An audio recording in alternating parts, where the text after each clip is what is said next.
Prilly Latukonsina yang sering mengalami kejadian tak biasa saat tengah bercermin di kamarnya.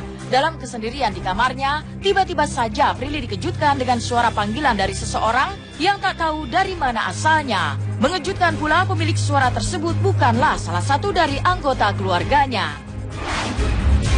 Waktu itu aku di rumah yang lama, jadi kan aku sempat pindah rumah. Di rumah yang lama itu setiap aku ngaca di kamar, nggak setiap aku ngaca sih, maksudnya kadang-kadang kalau aku lagi ngaca itu ada yang suka manggil nama aku.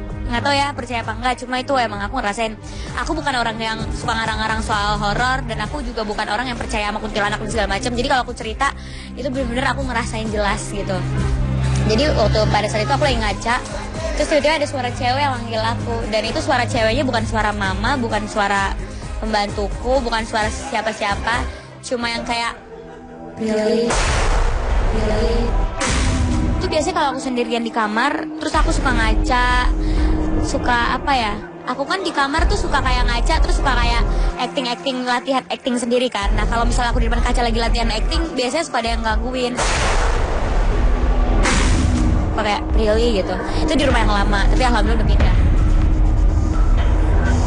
Peristiwa di luar nalar logika bukan cuma sekali dialami Prilly. Saat keluar rumah untuk urusan syuting, Prilly pun mengalami kejadian yang membuat bulu kuduknya merinding ketakutan. Betapa tidak, dirinya bersama rombongan kru seakan terjebak dalam sebuah kondisi yang cukup mengejutkan. Saat hendak mencari tempat penginapan di kawasan Bogor, Prilly dan para kru sama sekali hanya berjumpa dengan satu-satunya hotel di kawasan tersebut. Lantas kejadian aneh apa saja saat menginap di hotel tersebut? Benarkah tak lama berselang Prilly melihat kalau di sekitarnya terdapat begitu banyak hotel? Waktu itu aku sempat ke Bogor ya. Terus aku dibawa ke salah satu penginapan, gak usah aku sebut namanya apa. Oke, aku nginep di salah satu penginapan gitu. Belum nginep nih, masih daftar, terus lihat-lihat kamarnya seperti apa. Emang itu sangat amat serem banget. Dan anehnya di perjalanan Bogor itu, Parung ya lebih tepatnya, itu kiri kanan aku sama sekali nggak ngelihat hotel selain hotel itu. Akhirnya aku jalanlah ke kamarku. Terus pas aku jalan ke kamarku, aku jalan sama mamaku. Tiba-tiba mamaku lari. Pas mamaku lari, aku kayak, kenapa sih mah lari? Aku nggak berani nengok kiri kanan. Nah, aku langsung ikutan lari. Terus kata mama, nggak tahu di sebelah kamu ada cewek. Serius, Ma? Iya, mama lihat jelas banget. Makanya mama lari. Terus kenapa mama ninggalin aku? Ini mama takut banget. Jadi itu yang paling mistis sih. Nah, udah kan. Terus akhirnya nggak jadi nginep di situ. Pas keluar dari hotel itu, kita muter balik ke jalan yang tadi udah dilewatin. Ternyata banyak banget hotel di pinggir-pinggir situ.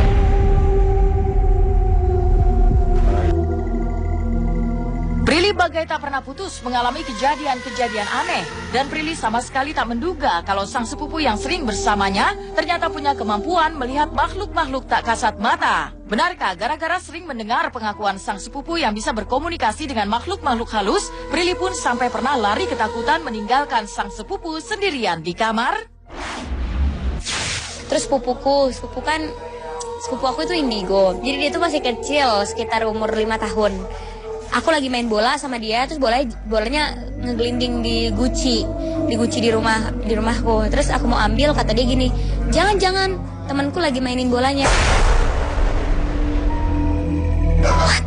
Ternyata dia punya dia tuh punya temen gitu, kata dia. Nama temen dia tuh namanya Randy. Terus aku kan kayak babysitter dia kan. Dia kamar mandi, aku temenin kan dia kamar mandi. Terus ada ventilasi udara. Tiba-tiba dia nunjuk, ih Randy ngintip di situ.